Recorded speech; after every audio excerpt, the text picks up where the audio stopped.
আমার না রান্না বসছে না তুমি আবার না তোমাকে বলিনি তিরপলটা উঠে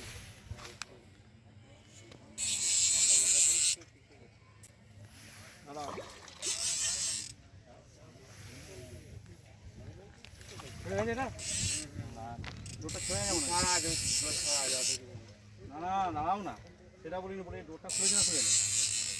এমনি আর উপরে দাঁড়াবে শালা বাপের একবার বাপের নাম বলে দিব যা কোথায় যাবে বিয়াই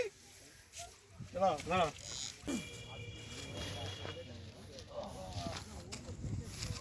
খুলো মাছটা এবার খুলো না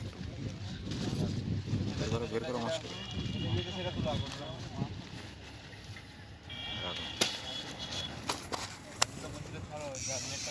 ঠিক আছে